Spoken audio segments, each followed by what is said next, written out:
Imagine this, a quiet evening in a cozy jazz cafe, where an unexpected confrontation turns into something far deeper than anyone could have imagined. What starts as anger and judgment transforms into understanding, empathy, and a moment of real human connection. This isn't just a story, it's a reminder that sometimes, listening can change everything.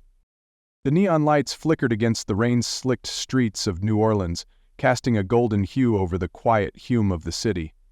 Inside a small jazz cafe, the air was thick with the scent of coffee and the low, soulful notes of a saxophonist playing in the corner. The cafe had an old-world charm, worn wooden floors, dim lighting, and the gentle murmur of conversation. Barron Trump sat alone at a corner table, dressed casually in a hoodie and jeans, his tall frame slightly hunched over a thick book. For Barron, this cafe was an escape, one of the few places where he could sit unnoticed, untouched by the weight of his last name. Being the son of a president meant constantly living under the scrutiny of the public eye, but here, in this dimly lit corner of the world, he was simply a man enjoying a book on a quiet evening. The warm, inviting atmosphere wrapped around him like a cocoon, offering a moment of peace. Outside, light rain tapped against the window, blending with the distant sounds of the city. The cafe buzzed with easygoing energy, patrons chatting, silverware clinking, steam rising from fresh cups of coffee. But as the door suddenly swung open with force, a gust of humid air rushed in, bringing with it an unfamiliar tension. A man stepped inside, his gaze locking onto Barron with something unreadable. The peace Barron had found in this little cafe was about to shatter. The door slammed open, letting in a rush of humid night air and the distant sound of a passing streetcar. Conversations stuttered, and a few patrons instinctively turned toward the entrance. A man stood in the doorway, his silhouette dark against the neon glow from outside. He was in his late 40s, with a weathered face and tired eyes, the kind that had seen too many disappointments. His clothes, though not ragged, carried the unmistakable wear of someone who had been worn down by life. A faded button-down, scuffed boots, and a jacket that had seen better days. His gaze swept over the room before locking onto Barron Trump, and immediately something in his expression hardened. "You sit there like you own the place," the man muttered, stepping further inside. His voice wasn't loud, but it cut through the cafe's warm atmosphere like a blade, scattering the ease of the evening. The saxophonist hesitated, a sour note slipping into his tune before he regained composure. The barista behind the counter froze, her hand hovering near the phone. Barron, caught mid-sip of his tea, slowly set his cup down. His fingers rested lightly on the open pages of his book as he looked up, his expression neutral but alert. He didn't recognize the man, but he could feel the weight of his resentment pressing into him like a physical force. "You think you're better than us?" The man's voice rose slightly, his shoulders tense. A few cafe patrons exchanged uneasy glances, some shifting uncomfortably in their seats. The air thickened with tension, waiting for someone to break it. Barron blinked, his voice even. "Did I do something to upset you?" The man took another step closer, his presence now looming over Barron's table, his hands clenched into fists at his sides, though whether it was out of anger or desperation no one could tell. His voice wavered between frustration and something deeper, something worn and frayed. "Guys like you," he said, shaking his head. "You don't know what it's like to fight for every damn thing. You don't know what it's like to lose." A murmur rippled through the cafe, but no one interrupted. The man's words weren't just for Barron anymore. They were for everyone who had ever felt overlooked, beaten down, forgotten. His jaw tightened as he continued, his voice growing thick with bitterness. "I was somebody once. I had a name in this town." His gaze drifted toward the dimly lit stage where the saxophonist played, as if he were seeing something long lost. Played music people cared about, made enough to live, not much, but enough. Then the industry changed. Gigs dried up, bills stacked higher than I could handle, and before I knew it, everything was gone. He let out a hollow laugh, shaking his head.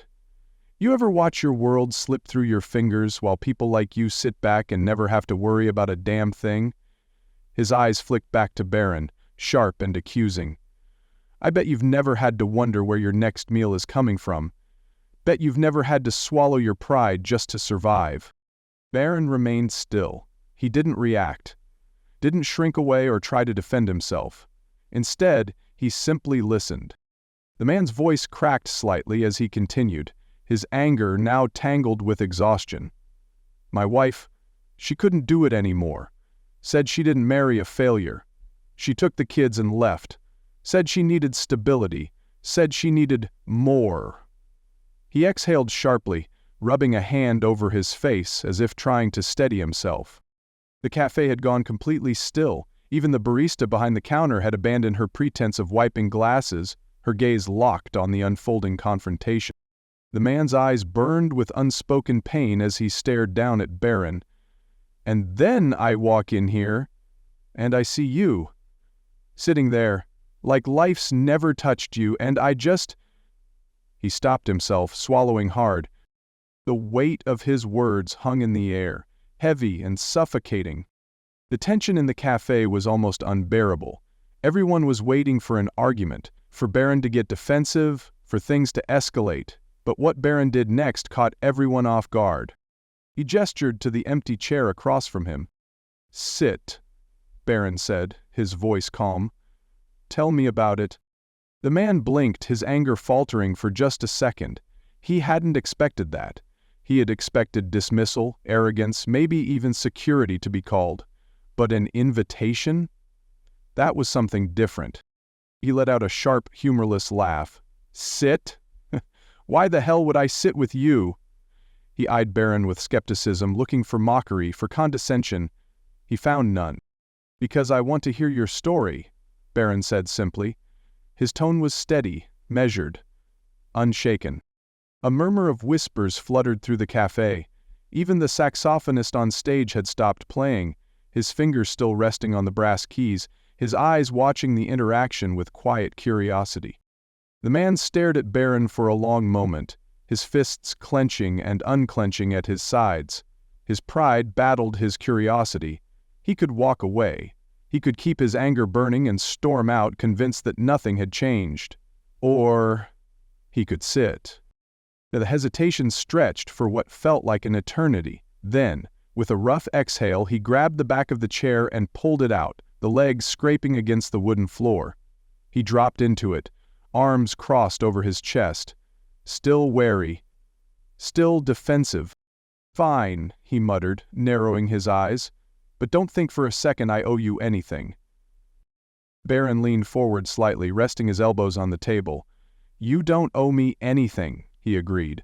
"But maybe you owe yourself the chance to be heard." The man studied him, searching for an ulterior motive. He found none. The cafe, once thick with tension, now held a different kind of silence. One of anticipation, of curiosity, of possibility. No one moved. No one spoke. And then, finally, the man took a deep breath and began to talk. The man exhaled sharply, his anger unraveling into something rawer, something heavier. He leaned back in his chair, eyes scanning Barron as if waiting for a rebuttal, waiting for him to say something dismissive, something privileged. But Barron didn't take the bait. Instead, he held the man's gaze with quiet steadiness, as if considering his words carefully, as if weighing them with the respect they deserved. When Barron finally spoke, his voice was calm, not defensive, not argumentative, just honest. "You're right," he admitted. The man's eyebrows twitched upward, his arms still crossed over his chest, ready for a fight that wasn't coming. "I've never had to wonder where my next meal was coming from. I've never had to fight to keep a roof over my head. I won't pretend that I understand that struggle." A flicker of something unreadable crossed the man's face. He had been expecting denial, maybe condescension. He hadn't been expecting honesty. "But you know what I do understand?" Barron continued, his voice level. "What it's like to be judged before you even open your mouth." The man scoffed, leaning forward aggressively. "Oh yeah? What could a guy like you possibly know about that?" Barron didn't flinch. "I know what it's like for people to think they know me before they even meet me," he said. I know what it's like to have people decide who you are based on nothing more than your name, your background, what they think they see. For the first time since the confrontation began, the man didn't immediately fire back. He just stared. People look at me and see privilege, Barron continued. They see politics, they see money, they see a life they assume has been easy, but they don't see me. He let out a breath, shaking his head slightly. They don't see the pressure, the assumptions, the way I have to prove myself over and over again, not for what I've done, but for what they think I represent. The man's jaw tightened. The cafe remained eerily still, as if the entire room was holding its breath. Barron leaned back slightly, giving the man space to process. I'm not saying my struggles are the same as yours, they're not. But maybe we're both more than what people assume about us. The man sat in silence, his fingers tapping absently against the table, his eyes flickering with something he hadn't expected to feel: recognition. The man exhaled, his fingers drumming against the table as he mulled over Barron's words. His expression was still guarded, but something in his posture shifted. His shoulders, once rigid with anger, seemed to sag under the weight of exhaustion rather than resentment. For the first time since the confrontation began, his voice wasn't sharp or accusatory. It was just tight. Maybe I have been carrying this anger too long, he muttered, staring at the scratched wooden surface between them. Maybe it's easier to be mad at people like you than to admit how much I've lost. Barron didn't press him, didn't push for an epiphany. He simply nodded. I think we all carry things that no one else can see, he said softly. And sometimes it's easier to blame a face we recognize than to face what's really hurting us. The man glanced up, his eyes flickering with something that wasn't quite acceptance but wasn't resistance either. He sighed, rubbing a hand over his face. You know what's funny? I walked in here thinking I knew exactly who you were, just another rich kid who's never had to work for anything. He let out a quiet, almost bitter chuckle. Turns out, I don't know a damn thing about you. Barron offered a small, almost imperceptible smile. Most people don't. The cafe, once thick with tension, now held a different kind of silence, a contemplation. The background jazz music, which had faded into nothing, now seemed to hum back to life, filling the space between words. For the first time, the man wasn't just looking at Barron, he was seeing him. The cafe, once thick with tension, began to breathe again. Conversations resumed, the soft clinking of cups and silverware filling the space between words. On stage, the saxophonist, who had gone still during the confrontation, lifted his instrument again, easing into a slow, soulful tune that mirrored the shift in the air. The hostility that had gripped the room minutes ago unraveled into something softer, something more human. Away from Barron, the man let out a deep sigh, as if exhaling years of bottled-up resentment. He rubbed his hands together, grounding himself before finally looking at Barron. Not with anger, but something closer to understanding. I don't know why I told you all that, he muttered, shaking his head. I don't even talk to my own brother about this stuff. Barron gave a small shrug. Maybe you just needed someone to listen. The man scoffed, but the hostility was gone. Yeah, maybe. He glanced around, realizing, for the first time, that the cafe had been listening too. Some patrons quickly looked away, pretending they hadn't heard. Others offered subtle nods, acknowledging what had just unfolded. Behind the counter, the barista relaxed, lowering her hand from the phone, fingers instead reaching for a clean mug. The cafe was no longer just a backdrop, it was part of the moment. For the first time since he walked in, the man no longer looked like an intruder, he looked like he belonged. He sat back in his chair, his body language no longer tense, his shoulders no longer carrying the same weight. His fingers traced the grain of the wooden table, as if searching for something steady to hold onto. Then, after a long pause, he extended his hand across the table. A silent gesture, an acknowledgement, an apology, maybe even gratitude. Barron didn't hesitate. He reached out and shook the man's hand, firm, steady, without force. The moment stretched just long enough for the cafe to take notice. A few patrons exchanged glances, the weight in their shoulders easing. The barista, now smiling faintly, slid a fresh cup of coffee toward the man, a quiet offering of goodwill. The man looked down at the cup, then back at Barron. "You're not what I expected," he admitted, his voice quieter now, almost uncertain. Barron's lips curved into a small smile. "Neither are you." For the first time that night, they sat in silence. Not as adversaries, but as two people who, in some unexpected way, understood each other. The man lingered for a moment, his hands wrapped around the warm cup of coffee the barista had wordlessly placed before him. He looked around the cafe, at the faces that had witnessed his anger, his frustration, and finally, his vulnerability. For once he didn't feel judged, he felt seen. He gave Barron a slow nod, a silent acknowledgement of something that didn't need to be spoken. Then, with a deep breath, he pushed his chair back and stood. Barron watched as the man adjusted his worn jacket, seeming lighter somehow, as if the weight on his shoulders had shifted, even if just a little.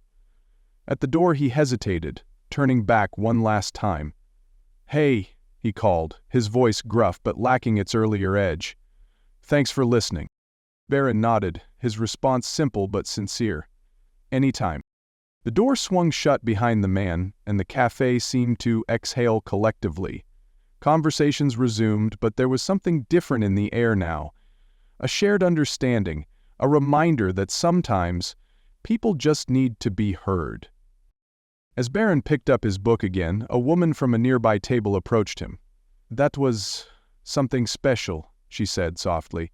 "You reminded us all that sometimes kindness is all it takes." Barron smiled. "I think we all just want to be heard."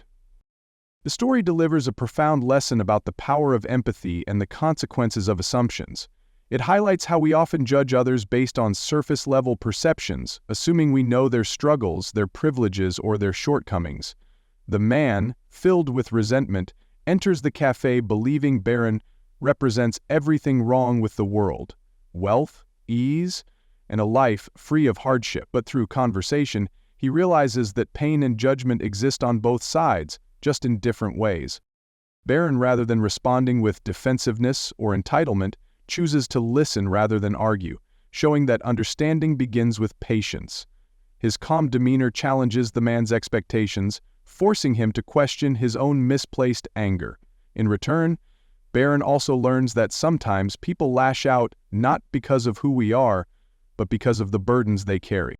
The story reminds us that everyone has unseen battles, and sometimes a simple conversation, a willingness to hear rather than just respond, can change the course of someone's day or even their outlook on life.